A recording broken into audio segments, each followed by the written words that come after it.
আসসালামু আলাইকুম। সারিয়াকান্দিতে অবৈধ বালু উত্তোলনে যৌথ বাহিনীর অভিযান, ভ্রাম্যমাণ আদালতে 2 লাখ টাকা জরিমানা।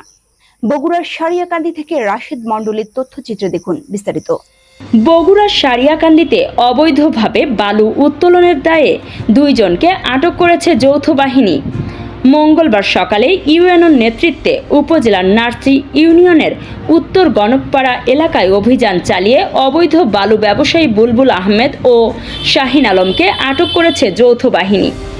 আটকের পর উপজেলা নির্বাহী অফিসার ও এক্সিকিউটিভ ম্যাজিস্ট্রেট শাহরিয়ার রহমান ভ্রাম্যমাণ আদালত পরিচালনা করে বালু মহল ও মাটি ব্যবস্থাপনা আইনের সংশ্লিষ্ট ধারায় আটককৃতদের 2 লাখ টাকা অর্থদণ্ড করেন। এ সময় বালু উত্তোলনের কাজে ব্যবহৃত 3টি ড্রেজার মেশিন এবং প্রায় 400 মিটার পাইপ ধ্বংস করা হয়েছে। সারিয়াকান্দি উপজেলা নির্বাহী অফিসার ও এক্সিকিউটিভ ম্যাজিস্ট্রেট শাহরিয়ার রহমান জানান, আটককৃতদের 2 লাখ টাকা জরিমানা করা হয়েছে।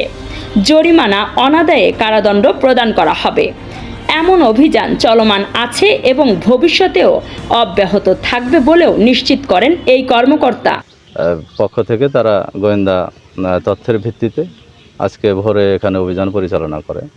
তারা ঘটনাস্থলে অবৈধ বালু উত্তোলনের আলামত দেখতে পেয়ে এবং হাতে নাতে তারা 2 জনকে ধরতে পেরেছে।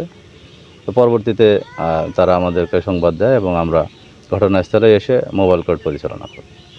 তো মোবাইল কোর্টের মাধ্যমে যারা এখানে ধৃত হয়েছেন, যাদের অপরাধ তারা স্বীকার করেছে, তাদের প্রত্যেককে 1 লক্ষ টাকা করে অর্থদণ্ড দেওয়া হয়েছে। অনাদায়ে তাদের জেল দেওয়া হবে, কারাবাস দেওয়া হবে যদি তারা জরিমানা পরিশোধ না করে। এখানে তাদের 2টো মেশিন, ট্রেজার মেশিন, সেটি অকেজো করা হয়েছে। আর প্রায় তাদের 400 মিটারের মতো পাইপ, সেগুলো ধ্বংস করা হয়েছে। অভিযান আমাদের চলমান আছে। আমরা এ ধরনের যে কোনো অপরাধের বিরুদ্ধে আমাদের কঠোর পদক্ষেপ আমরা সবসময় নেওয়ার চেষ্টা করব।